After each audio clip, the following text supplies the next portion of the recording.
Chers auditeurs, Dear listeners, bonjour. welcome to Comme d'Archi Podcast Season 7. Saison 7, dans le monde fascinant des architectes. And in the architectural projects. Je suis Anne-Charlotte Deponte, passionnée d'architecture et docteur des universités en histoire de l'archi. I am one of the spokespersons of Anne-Charlotte, who is a PhD in architecture history. Merci Thank you d'être avec moi aujourd'hui. to be with us today. Et And maintenant, now, lundi en français, place au talent. and Wednesday, let's talk projects. In English, of course. Bienvenue dans Comme d'Archi. Chers auditeurs, ravis de vous retrouver aujourd'hui en compagnie de Marc Mimram. Bonjour Marc Mimram. Bonjour.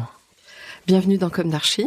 Vous êtes architecte, diplômé de l'École des Beaux-Arts de Paris et ingénieur de l'École des Ponts et Chaussées, avec à votre actif un certain nombre de diplômes et d'ouvrages édifiés à travers le monde.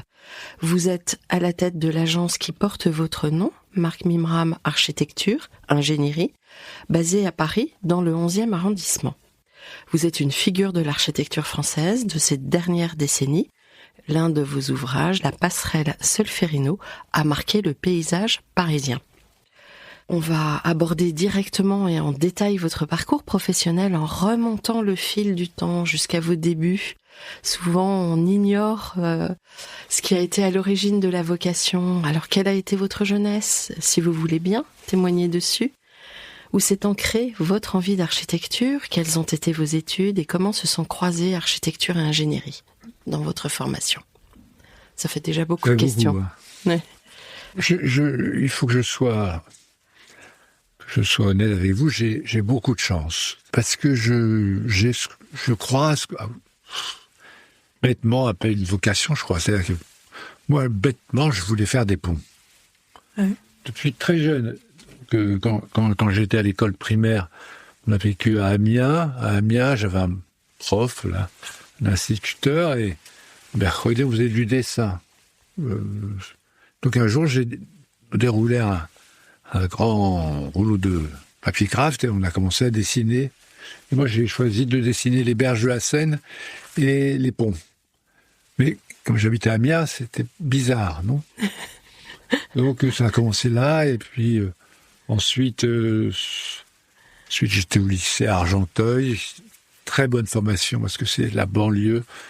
La banlieue qui n'est pas si morose qu'on le dit, ou qu'on le disait, et on avait la plus grande dalle d'Europe. Oui, c'est, vous voyez des records qui aujourd'hui paraissent désuets. Et pourquoi vous parlez? Oui, tout ça pour vous dire que je voulais faire les ponts, je voulais construire des ponts, et je voulais, pour cela, j'étais plutôt bon élève en maths. On m'a dit qu'il fallait faire l'école des ponts, mais je me suis aperçu que en France, quand vous faites une classe préparatoire, vous n'êtes pas sûr en fonction du résultat, vous pouvez rentrer à Normal Sup, à l'X ou à Télécom, mais pour autant, vous ne serez pas au pont. Et donc, j'ai fait une maîtrise de maths en parallèle de mes études d'architecture oui, parce qu'au lycée d'Argenteuil, j'avais demandé d'avoir un livre, d'avoir quelque chose sur l'architecture. On ne connaissait pas l'architecture, ni dans mon milieu, ni à Argenteuil. Et puis voilà, les choses sont mises en place. Alors la bibliothécaire a acheté un livre. Qu'a-t-elle acheté? Un livre de Le Corbusier. C'était le seul homme qui était connu comme architecte. Mais c'était sympa. Enfin, on apprenait à reconnaître les moteurs de mobilette à l'oreille, c'était bien. Donc ça vous a plu, l'ouvrage Corbu? Oui, j'avais pas encore l'œil critique. Et puis j'ai fait des études d'architecture. Et après, je suis rentré au pont et j'ai fini. Je suis allé aux États-Unis faire un master à Berkeley. Et après, je suis revenu passer mon diplôme d'architecte. Donc c'est une formation c'est une formation mixte, mais un peu inversée de ce qu'elle est parfois. Je dois vous dire que pour moi, ça a été la base de mon travail d'enseignant. C'est-à-dire que ce qui est essentiel, on y reviendra peut-être, mais pour moi, ça a été dans l'enseignement de créer un savoir-faire commun entre architectes et ingénieurs. Donc on a monté un master spécial entre l'école des ponts et l'école d'archi qui permet aux uns et aux autres de se croiser. Et de croiser leur diplôme. Oui, ce qui n'était pas forcément évident, parce qu'en France, on sait très bien qu'il y a remonte à loin presque une confrontation entre l'ingénieur et l'architecte. Vous l'avez pas ressenti ? Je ne ressens que cela. Jusqu'à ce jour, je suis considéré comme un ingénieur pour les architectes et un architecte pour les ingénieurs. Donc, ça ne me gêne pas outre mesure. Mais j'ai cru et je crois toujours qu'il faut créer une culture commune. Bien sûr, c'est pas aussi simple que ça de faire les deux métiers, mais il faut créer une culture commune, ne serait-ce que pour ne pas être frustré de ne pas savoir. Voilà. Donc, on a réussi, avec Bernard Vaudeville, à l'École des Ponts, à créer un double cursus, un master en architecture et structure, qui permet de croiser les savoirs, croiser la formation, et ensuite aux architectes de devenir ingénieurs en passant 2 ans à l'École des Ponts, et aux ingénieurs de devenir architectes en passant 2 ans à l'École d'architecture. Une passerelle, donc. Voilà. Une autre passerelle. Est-ce qu'il y a eu une rencontre, une figure, une œuvre qui vous a marqué au point d'orienter cette trajectoire ? Justement, peut-être un pont, ou... J'imagine qu'il y en a eu plusieurs. Oui, il y a plusieurs figures, en tout cas. Oui. J'ai passé mon travail de fin d'études au pont sur Robert Loricollet, qui est un ingénieur français qui a dû s'exiler aux États-Unis, à l'inventeur des structures tridimensionnelles, des structures spatiales. Spatiales au sens tridimensionnel. Et qui était l'alter ego de Buckminster Fuller plus connu. Et quand j'ai travaillé sur ce personnage, je me suis aperçu à quel point il était fondateur. Son travail était fondateur. Mais j'ai aussi la chance d'avoir eu beaucoup de rencontres de gens qui m'ont aidé à des niveaux très différents. Paul Chemetov. J'ai travaillé pour beaucoup d'architectes. Oui. Comme ingénieur, donc j'ai travaillé pour Renzo Piano, qui est un magnifique architecte et formateur, quoi, je veux dire, dans son approche. Ma chance, c'est d'avoir travaillé avec beaucoup de personnages très différents. Et ça vous a pas, vous, empêché, finalement, de vous exprimer en tant qu'architecte ? Non. Ouais. Il y a qu'en France, pas qu'en France, mais en France, on considère que cette histoire que vous évoquiez entre Perronnet du 18e et le 19e des Beaux-Arts, la lutte ingénieur-architecte, elle est permanente. Et puis, il y a beaucoup de gens qui se complaisent dans cette posture qui refuse le plaisir du savoir, simplement. Et autant l'architecture est une discipline au sens universitaire du terme, autant l'ingénierie peut être créatrice. Et donc, considérer qu'il faut laisser les architectes dans leur sphère d'artistes et laisser les ingénieurs dans leur misère de calculateurs, c'est ridicule. Ça n'a plus de sens aujourd'hui. Bien sûr. Hier. Nous sommes bien d'accord. Votre activité d'architecte, vous l'avez démarrée tout de suite ? Comment ça s'est articulé ? Non, je ne l'ai pas démarré tout de suite. J'ai été l'ingénieur pendant une quinzaine d'années d'architecte, pour la plupart des architectes qui étaient très engagés dans leur métier. Et ce que je vous disais, c'est que c'était cette multiplicité de regards qui va de Rem Koolhaas à Siriani, de Renzo Piano à Paul Chemetov, ou Bernard Cohn, que sais-je, enfin des gens très différents, m'a formé à la conception, au sens où le respect de l'engagement me paraissait la chose la plus importante. Et ensuite, j'ai, en parallèle, découvert le monde des paysagistes. Et les paysagistes ont une relation à l'architecture, quand ils travaillent ensemble, qui parfois est très similaire à celle des ingénieurs quand ils travaillent avec des architectes. Je veux dire la conception de structure, par exemple. Et donc, en étant confronté, j'ai appris beaucoup de choses avec Michel Corajou et Alexandre Chemetov principalement, dans leur manière d'approcher la question du paysage, qui m'a paru être très déterminante par la manière dont je pouvais aborder la question des ouvrages et leur relation au paysage. Vous pourriez le résumer en une formule, ça, cette approche qu'ils vous ont apportée ? Non. Mais cette idée que la question du lieu, la question de l'histoire, Michel Courajou disait, le paysage, c'est une géographie informée d'histoire. Il y avait été comme ça, des fulgurances. Et cette idée qu'on est là, que la géographie fonde les choses, et en même temps, elle les instruit dans un cercle historique, me paraît toujours fondateur. Et ça m'a amené à considérer, au-delà de la question simplement structurelle, que ce soit les bâtiments ou les ouvrages, considérer que la question des lumières, la question des saisons, la question du lieu, la question de la topographie, celle du sol et du ciel devenait fondatrice. Ce qui permet de dire qu'un ouvrage est là. Et si vous regardez les travaux des ingénieurs du XVIIIe et du XIXe siècle, les élèves même, pour dessiner un pont, commencent à inventer un paysage. On leur dit « dessine-moi un pont ». Et là, ils commencent à dessiner un paysage parce que c'est pour eux le paysage qui va fonder la raison du pont. Et on voit bien dans les dessins d'ingénieurs de l'école des ponts à quel point tout cela est indissociable. Je vais vous poser une question qui va peut-être vous paraître totalement saugrenue. Vous vous l'appropriez comme vous voulez. Avez-vous aujourd'hui le sentiment d'avoir accompli ce que vous imaginiez quand vous êtes sorti de l'école ? Non, parce que j'ai eu la chance de faire 10, 100 fois plus que j'imaginais à l'école. C'est pas un accomplissement. Mais quand j'étais à l'école, hormis le fait que ce fut une période un peu orientée sur l'enseignement et autre chose, qu'on était très politisé, non, j'aurais jamais rêvé d'en faire autant. Mais autant, ça veut rien dire, la quantité ne prime pas sur la qualité, mais... ça c'est... Par ailleurs, c'est ce que je disais à mes étudiants. Je disais souvent, la quantité prime sur la qualité, c'est-à-dire travailler, dessiner, faites.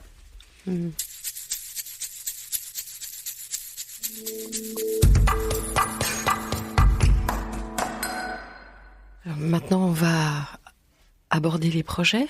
Votre agence est connue pour sa capacité à fusionner structure, paysage et usage. Comment auriez-vous envie de synthétiser cette démarche ?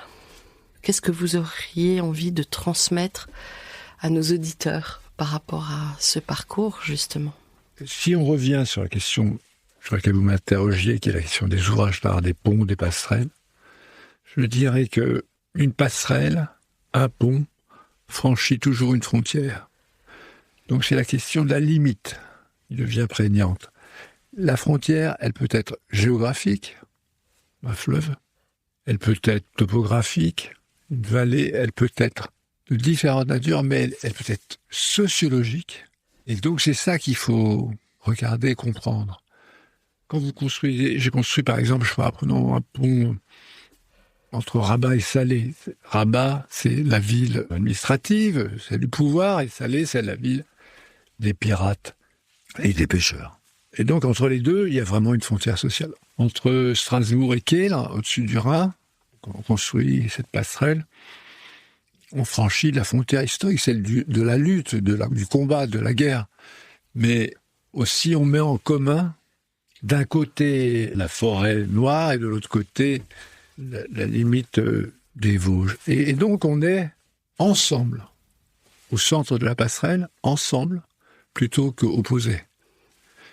Donc, vous voyez, ce travail-là, il est toujours... Il faut le regarder avec un peu d'attention, parce que quand je construis la passerelle à Saint-Denis, au-dessus, entre les Francs-Moisins et le Stade de France, petite passerelle, l'ouverture, il y a un petit gamin qui vient me voir et qui me tient par la manche et me dit « Monsieur, j'habite pas seulement au Francs-Moisins maintenant, j'habite au Stade de France. » Vous voyez, c'est passage.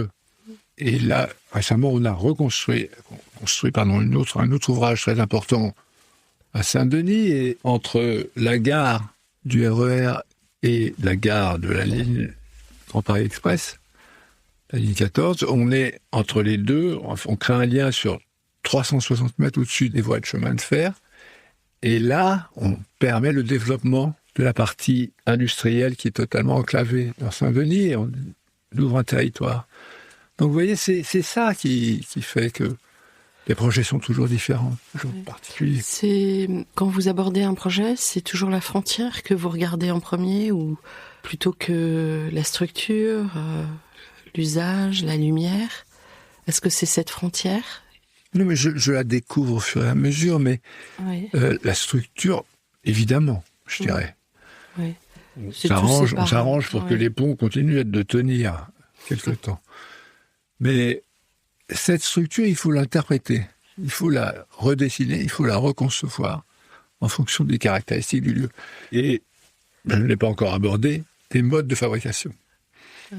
Parce que l'expression de la fabrique est une manière de penser le projet. Mon master s'appelait Matière à penser, c'est-à-dire que la matérialité permet de penser, contrairement à ce que l'on a en tête sur le déroulement des opérations, on dessine et un autre exécute. Moi, je pense, à contrario, que la manière de fabriquer, la manière d'interpréter la matière permet de penser le projet. Et donc, cette relation-là, elle fait que aussi, on ne construit pas de la même manière au Maroc ou en Allemagne. Oui. Alors, c'est mon expérience. Votre approche est vraiment ancrée dans le monde contemporain, que aujourd'hui, il y a dans les écoles d'architecture, il y a une frilosité à construire. Et on sent que pour vous, l'espace et justement cette matérialité de la construction, de l'acte de bâtir est très prégnante. Est-ce que ça vous gêne quelque part, cette frilosité à bâtir? Ou est-ce que vous vous en emparez comme une nouvelle manière d'appréhender la profession? Je pense que cette situation où on penserait qu'il ne faut pas construire se répond à un peu vite dans les écoles. Parce que la question, encore une fois, je le disais tout à l'heure, c'est la question disciplinaire. La discipline architecturale, il faut bien l'apprendre. La transmettre et l'apprendre. Et c'est pas en y échappant qu'on va se donner les moyens de résoudre cette situation. Donc, premièrement, se mettre en relation avec le faire. F-A-I-R-E, le faire, à penser l'architecture. Fais et tu comprendras. C'est-à-dire, fais, fabrique, mets-toi en relation avec les gens qui le font, ne les abandonne pas, ne les oublie pas, et tu vas penser le projet. C'est-à-dire que l'apprentissage de l'architecture, elle doit constituer un savoir qui va mettre en relation le maçon, le soudeur et l'architecte ou l'ingénieur. Et ça, pour moi, c'est fondateur. Je vous ai dit tout au début, mon père n'était pas architecte, mais mon père était tailleur. Pas tailleur de pierre, tailleur de vêtements. Et j'ai toujours vu le respect, l'amour. La mesure. La mesure, la taille, la coupe. L'anatomie, quelque part. Ne jamais rien laisser, comment mettre un patron sur l'autre. L'amour d'une couture, quoi. Mm-hmm. Et moi, j'ai l'amour d'une soudure. Donc, c'est ça qui me paraît important. Et ça, vous ne pouvez pas l'éluder. Hein. Si vous ne l'apprenez, on ne vous l'apprend jamais. On ne vous apprend pas ça. On vous apprend à regarder cela, à vous instruire de cela. Eh bien, vous ne ferez pas ce métier, vous en ferez un autre. Et puis, la frugalité, c'est aussi quelque chose qui se développe. Donc, en disant non, on ne fait rien, on fait beaucoup. Et à mon avis, on fait beaucoup de pas bien. Parce que effectivement, c'est bien de réhabiliter les bâtiments existants. Mais moi, je sais pas, j'ai jamais vu que enfin, il faut bien franchir un fleuve, il faudra bien le faire. Ouais. Donc, cette question ne se pose pas en ces termes. Ouais. Enfin, je ne m'y résous pas. Ouais. Et par ailleurs, considérer que la matérialité de l'architecture, c'est juste la paille, le bois et je sais pas quoi, ce n'est pas vrai. On arrive aujourd'hui à des extrémités totalement farfelues, là. Oui. Le bâtiment en bois totalement engoncé dans des revêtements de plâtre, c'est ridicule. Pour quelle morale? Parce que là, si on faisait le bilan carbone, il faut peut-être tenir compte de ça. Donc, moi, j'avais écrit un papier sur les 3 petits cochons. Je me suis fait mal voir. Mais, pas grave. Oui. Ça passera. L'architecture, c'est pas simplement de la terre, du pisé. et de la paille, quoi. Mm. Alors, sûrement pas seulement du béton, ou seulement de l'acier, ou je sais pas quoi, mais un peu d'intelligence et de plaisir à mélanger, à extraire ce qui est le plus juste.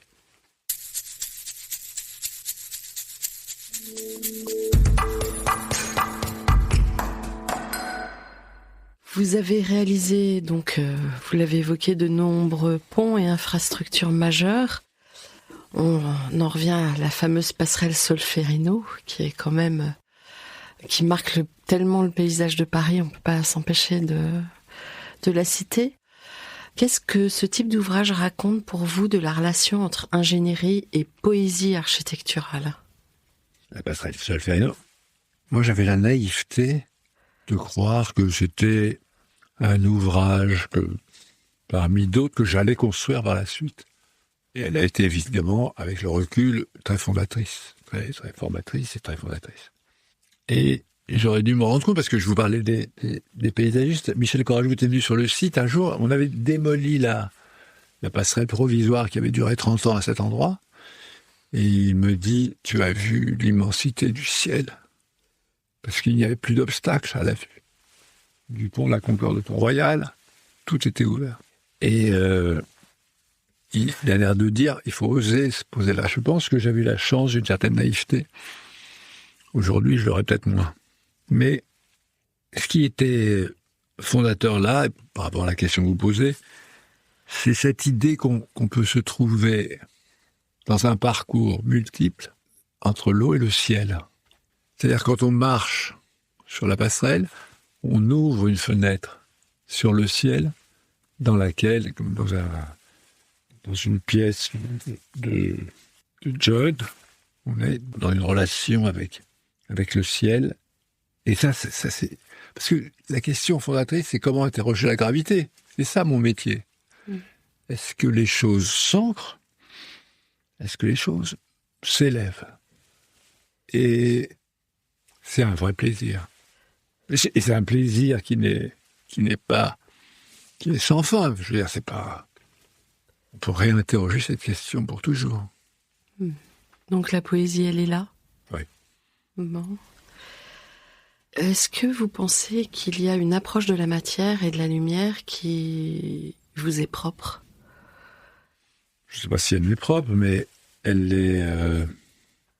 La question du dispositif de mise en œuvre d'une soudure, la relation avec la lumière, tout cela n'a fait que fonder mon travail. Parce que vous parliez de mes diplômes, il est un peu tard pour en parler, maintenant Ouais, oui, mais c'est passé là. Pour les jeunes, parce que... Non, mais je dis ça parce que ça me fait toujours rire. Il faut leur donner, bien sûr, c'est un côté un peu désuet d'en parler aujourd'hui, mais je pense que faire comprendre à la jeunesse que des personnalités comme la vôtre sont aussi passées par là.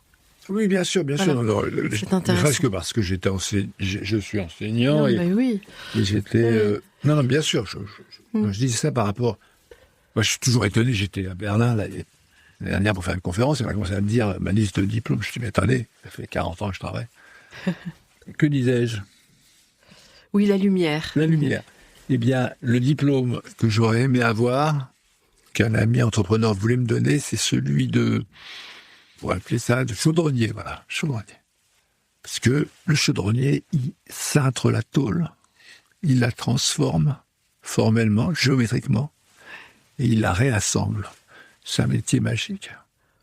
Et quand on a commencé à construire, on avait fait une structure pour le péage des Éfouilles, j'avais demandé à ce qu'on cintre la tôle, manière concave comme cela, c'est-à-dire 2 ailes.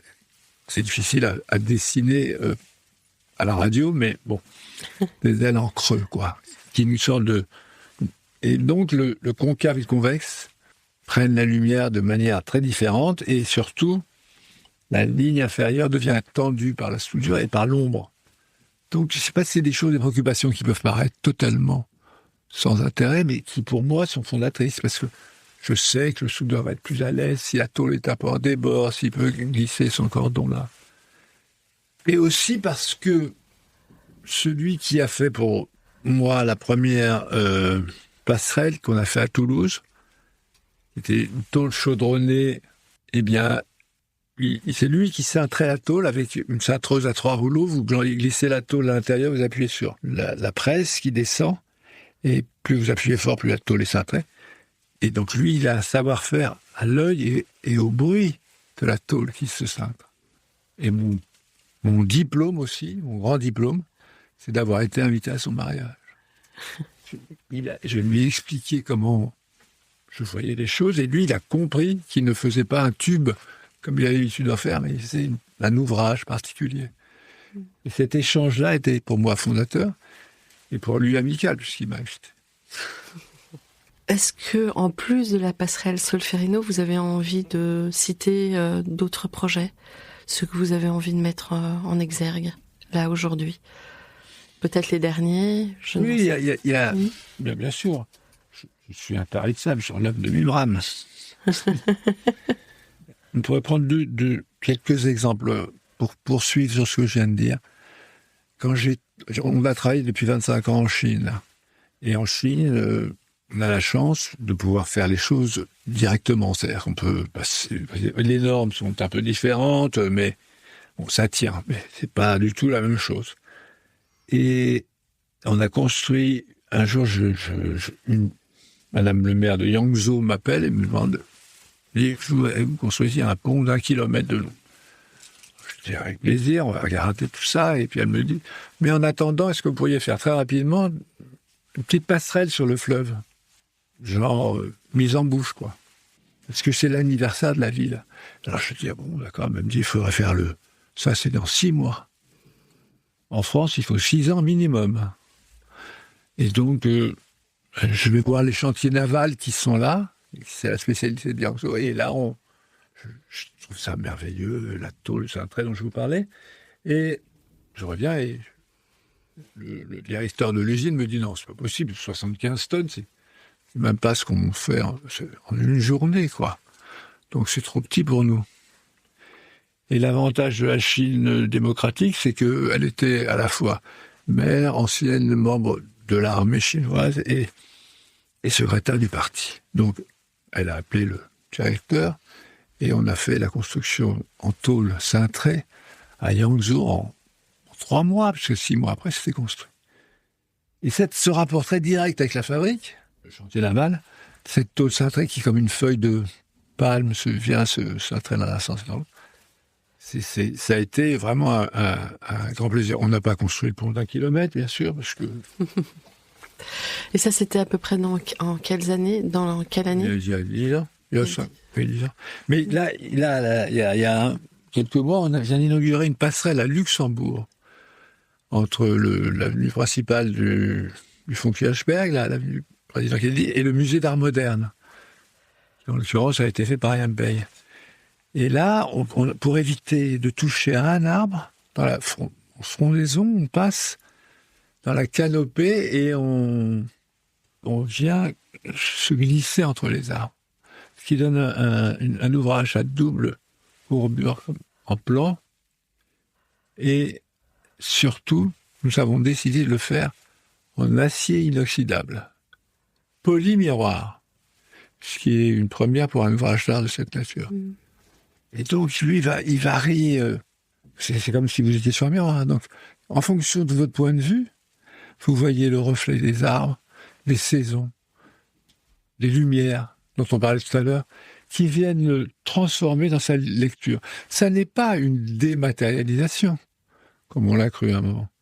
C'est une manière de matérialiser l'architecture à travers cet outil qui est l'acier inoxydable. On a mis quand même 5000 heures de polissage pour le faire.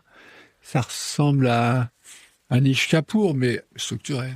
Vous estimez sa pérennité, à peu près?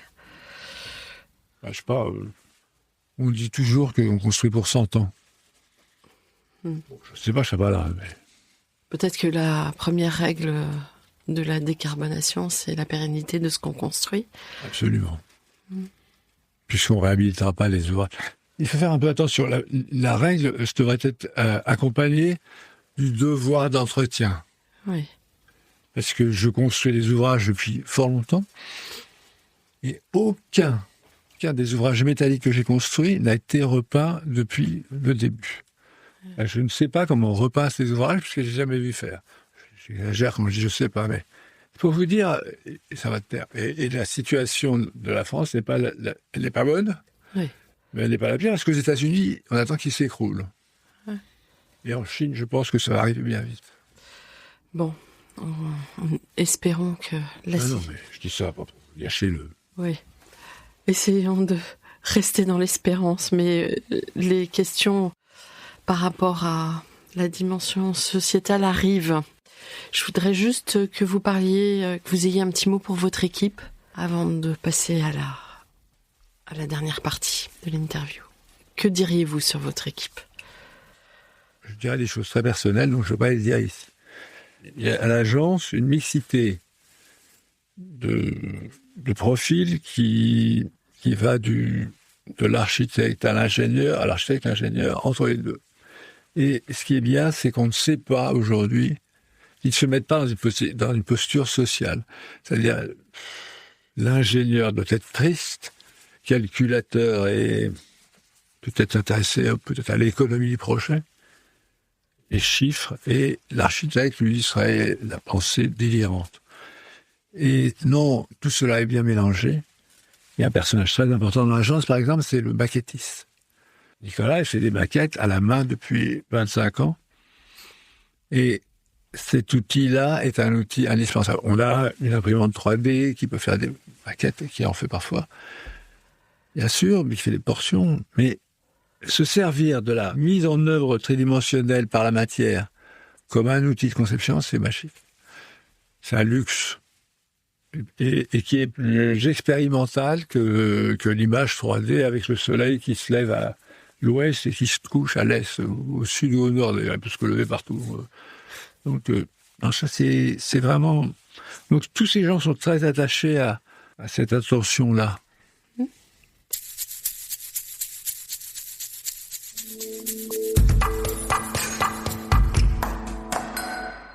Bon, nous abordons la troisième partie de cette interview. L'état de la planète, on le connaît. Hein. Je crois qu'on se réveille tous les jours avec ça rapporté par les médias, qu'on hésite d'ailleurs à écouter. Et l'architecte, lui, et l'ingénieur projettent sur un temps long. Quel éclairage donneriez-vous à tout à chacun pour appréhender ce monde un peu compliqué dans lequel... Qu'est-ce que vous auriez envie de dire ? Puisque vous avez cette aptitude de voir loin, forcément. Vous faites cet effort-là. Qu'est-ce que vous auriez envie de dire au commun des mortels face à cette actualité sombre, et est-ce que finalement le monde l'est tant que ça ? Je n'en sais rien. Je dirais que deux choses qui me paraissent contradictoires, c'est que premièrement, cette question est au centre de toute notre préoccupation et de tout ce qu'on doit considérer comme étant une responsabilité de chacun. Alors, à ce moment-là, il y a deux écueils. Le greenwashing et la caricature. Le greenwashing, c'est très dangereux parce que ça veut dire qu'on met au banc des savoir-faire, des entreprises, sous prétexte que c'est pas en bois et la mode est au bois, mais un jour on s'apercevra que si on transforme la forêt amazonienne que je connais bien, si on transforme la Rondônia en plantation d'arbres d'alignement, ça va pas être terrible. Hein.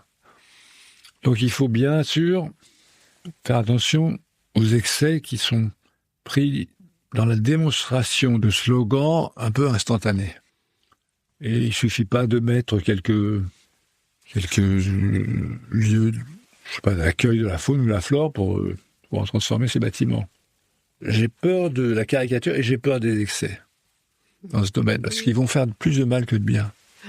Pour autant, comme je vous le disais, c'est au centre de nos préoccupations. Et quand on dit, par exemple, Rudy Ricciotti dit le béton est un intégrateur social, il est fondateur de développement d'un savoir. Alors, on regarde ça autrement. On peut se dire, il faut travailler sur les bétons décarbonés, sur les maisons de fibres. Vous voyez, il y a des tas de choses qu'on peut développer dans le béton sans avoir à jeter tout cela. Et c'est tout à fait vrai dans l'acier aussi. Il y a des transformations d'acier avec de l'hydrogène, non pas des fours habituels. Donc il y a plein de questions qu'il faut se poser en parallèle. La ville et le paysage sont en mutation. Quelle transformation majeure vous semble déterminante actuellement ? On a bien saccagé déjà, donc il faut se calmer un peu. Je pense que les questions d'imperméabilisation des sols sont prises en compte, doivent être prises en compte. Et il faut, comme je vous le disais, moi j'étais élevé en banlieue. Ce n'est pas ça n'est pas uniquement, ce n'est pas uniquement la forme urbaine qui compte là. Il va bien falloir se pencher un peu là-dessus. Parce que les tours et les bars, là, dont on parle, elles ont certaines qualités, ou elles pourraient en avoir. Les bars du parc de la porte de Saint-Cloud, personne ne crie contre. Hein. Elles vont très bien, les appartements sont grands, il y a de la lumière, il y a du soleil, les fenêtres sont grandes, il y a des arbres autour, tout le monde est content. Mais les bars, quand elles arrivent à la Courneuve, ça devient un drame. Donc c'est pas la typologie seulement. Bien sûr qu'on peut l'améliorer, mais c'est aussi d'autres conditions de regroupement, de développement de ces villes et d'attention portée à ces villes. Ce que j'aime bien dans la construction des ponts, des passerelles, c'est qu'elles franchissent des lieux qui sont impropres à être franchis. Donc c'est par essence même c'est un acte subversif. Et en tant qu'acte subversif, et je vais vous parler de la Courneuve, construire ça fait 20 ans, peut-être même davantage, j'ai déjà gagné 3 concours sur cet endroit, de faire un lien entre les 4 milles de la Courneuve et le parc de la Courneuve qui s'appelle autrement aujourd'hui. Et ça, c'est ça l'attention qu'il faut porter. Parce que les gamins des 4 milles, ils ont un parc en face de chez eux avec des chevaux et tout ce que vous voudrez. Et ils le voient comme un enfant qui passe devant une boulangerie et qui verrait des bonbons qu'il ne peut pas avoir. Et eux, sauf qu'ils sont devant la boulangerie matin, midi et soir. Et pourquoi n'auraient-ils pas le droit d'aller rejoindre le parc qui est en face de chez eux? Parce qu'il y a l'autoroute devant. Mais franchissons-le, franchissons l'infrastructure. Constituons des lieux et des liens. Voilà, c'est ça le travail. C'est ça qui va transformer les choses. Je vais aborder là une question délicate. Vous y répondez ou pas. C'est comme vous le souhaitez. J'ai le souvenir que vous aviez écrit une lettre poignante au lendemain des massacres du Hamas. Et j'imagine que presque personne dans la sphère architecturale n'a soutenu votre immense courage. Enfin, je l'ai ressenti comme ça. Moi-même, d'ailleurs, j'avais très envie de le partager et je me suis dit que c'était prématuré. Quel regard portez-vous aujourd'hui sur ces 2 ans passés par rapport à cette actualité terrifiante? Là, vous êtes il y a dur. 2 ans. Vous êtes dur. Parce que vous parlez des passerelles, mon travail c'est facile, parler de ce qui se passe au Proche-Orient, c'est plus compliqué. Alors, pour revenir sur cette lettre, j'ai écrit cette lettre au lendemain du 7 octobre. Ouais. Au lendemain. Il n'y avait pas encore eu d'attaque d'Israël sur Gaza, mais il y avait déjà un silence sur l'atrocité qu'elle venait de commettre. Je le rappelle, le Hamas est un mouvement islamiste. Et j'avais dit qu'on se trouvait un peu seul, parce que moi j'avais signé 2000 textes contre toutes les diares du monde, mais celle-là, personne n'y répondait. La manif, on était un peu seul. Voilà, c'était un cri de solitude. Pour autant, je ne savais pas ce qui allait se passer par la suite. Alors, pour revenir sur ce terrain-là, et les atrocités commises à Gaza, je ne veux pas donner de conseils, mais j'avais fait un projet, qui était un projet de pont entre Gaza et la Cisjordanie, le territoire occupé par Israël, pour relier les 2 territoires palestiniens. Parce que ces gens à Gaza, ils sont quand même un peu prisonniers là-bas. Donc il fallait les remettre en liaison avec leurs frères et créer un pont qui passait au-dessus. Les tunnels, il y en a assez, non? Oui. Donc les tunnels, ça marche pas. Au niveau du sol, ça crée une barrière. On ne peut pas couper Israël en 2. Donc un pont pouvait passer au-dessus. Et ça crée, on se servait de cela comme un viaduc. Ça permettait d'amener de l'eau de la Méditerranée vers la mer Morte, qui est en train de disparaître. Donc on amenait de l'eau salée vers la mer Morte, pas avec le même pH, mais ça c'est facile à transformer. Et on pouvait faire une ligne de transport en commun, un train par exemple, entre les deux. Et les Palestiniens étaient reliés aux Palestiniens. Voilà, ça c'est une vision un peu plus positive. Mm-hmm. Bon, je vais présenter ça et on m'a dit que l'époque des accords d'Oslo était un peu achevée.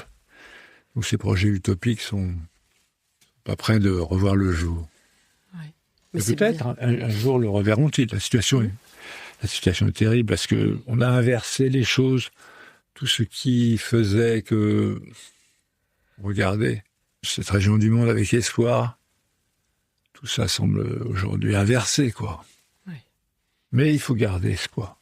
En tout cas, vous avez été courageux. Bon. Vous estimez que non? Non. Bon.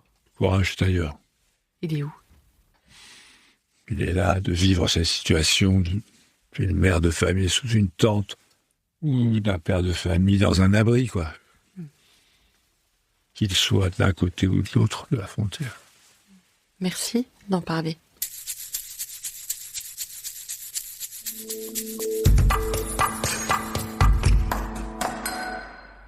Quel conseil donneriez-vous aux étudiants en architecture aujourd'hui? Vous en avez des étudiants? Est-ce que là, on est écouté dans le monde entier? Alors, on peut ouvrir la parole justement pour créer du lien. Eh bien, c'est assez compliqué de repartir maintenant. Quel conseil? Mettez-vous dans une situation où le travail sur la fabrique et le travail sur ce qui ne vous paraît pas évident aujourd'hui, puisque vous n'êtes pas des constructeurs. Puis, j'aime pas tellement les écoles d'architecture dans lesquelles on construit des murs, ça ne sert à rien. On n'est pas des maçons, on ne va pas apprendre à souder, à construire, à couper des arbres. Oui, on peut apprendre tout ça. On peut apprendre, mais on ne peut pas le faire soi-même. Et toute cette vision-là peut vous servir. Enseigner l'architecture, c'est comme enseigner la musique à des sourds. Mais Beethoven était un grand compositeur. Donc ça veut dire qu'on enseigne à des gens qui ne feront pas, qui ne voient pas, qui n'ont pas une scie à la main, ils ont un crayon, mais il faut qu'ils soient en relation avec ce monde de la fabrique. Et ce monde-là est un monde merveilleux, parce que ça ouvre sur des tas d'horizons. Vous donnez envie. Un mot de la fin? Merci de m'avoir invité et j'espère ne pas avoir été trop... C'est un honneur pour éloigné de la réalité, mais... Non, je vous remercie. C'était riche. Du plaisir en toute chose, voilà. Du plaisir en toute chose. Oui. Retrouvons ce plaisir. Autorisons-nous à le retrouver. Merci beaucoup, Marc Mimram, pour ce partage généreux, inspirant. Chers auditeurs, merci pour votre écoute. Retrouvons-nous la semaine prochaine pour de nouvelles diffusions. D'ici là, prenez soin de vous. Au revoir.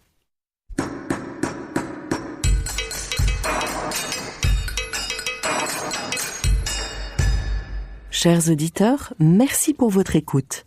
N'oubliez pas de retrouver nos sujets en avant-première sur Instagram à l'adresse @commedarchipodcast. Si vous aimez ce podcast, favorisez sa diffusion en lui donnant 5 étoiles sur Apple Podcast, plus un petit commentaire, ou sur votre plateforme de podcast favorite. Et surtout, abonnez-vous pour écouter tous nos épisodes gratuitement.